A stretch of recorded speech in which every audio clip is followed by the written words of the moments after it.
પ્રેમ એટલે સાવ ખુલ્લી આંખેથી થતો મળવાનો વાયદો, પરંતુ આ વાયદો જ્યારે તૂટે ત્યારે પડતી તકલીફથી વ્યક્તિ હોશ ખોઈ બેસે છે. અને આવી જ ઘટના અમદાવાદથી સામે આવી છે. અમદાવાદના શાહીબાગ વિસ્તારમાં રવિવારની રાત્રે એક ચીંથરે હાલ યુવક દેખાયો. યુવકના વિચિત્ર હાલ એ વાતની સાક્ષી પૂરતા હતા કે તે કોઈ આઘાતમાં છે અને અચાનક જ યુવક જાહેરમાં કપડાં કાઢીને નિર્વસ્ત્ર થઈ ગયો હતો. આ જોઈ આસપાસના લોકો પણ ડઘાઈ ગયા અને પોલીસને જાણ કરી. પોલીસે આવી અને યુવકને કપડાં પહેરાવી પૂછપરછ માટે પોલીસ સ્ટેશન લઈ ગઈ. પોલીસે યુવકનું નામ અને સરનામું જાણવાનો પ્રયાસ કર્યો, પરંતુ યુવકને કંઈ જ યાદ ન હતું. યુવકને માત્ર એક મોબાઈલ નંબર યાદ હતો અને યુવક વારંવાર તે મોબાઈલ નંબરનું રટણ કરતો હતો. પોલીસે યુવકે આપેલા મોબાઈલ નંબર પર ફોન કર્યો.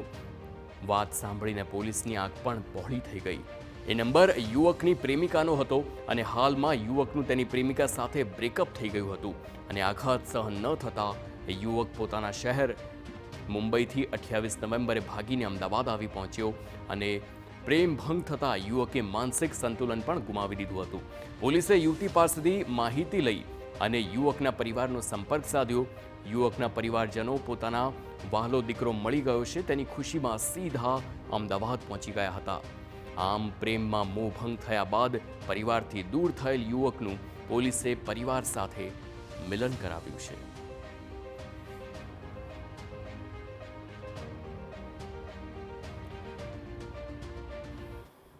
મળી ગયો અમદાવાદના પોલીસ સ્ટેશનમાં મળેલો. શાહીબાગ એનું થોડું માનસિક અવસ્થા ઠીક નહીં હતી, તો એને અમદાવાદના શાહીબાગના પોલીસ સ્ટેશને ગોતી આપ્યો છે અને અમને અમારા હવાલે કરી દીધો છે અમારા છોકરાને સારી રીતના શાહીબાગના પોલીસ વાળાઓ. તો અમારો બહુ આભાર છે ખૂબ આભાર છે પોલીસ સ્ટેશનના. એ છોકરીના થેન્ક યુ સો મચ એટલા માટે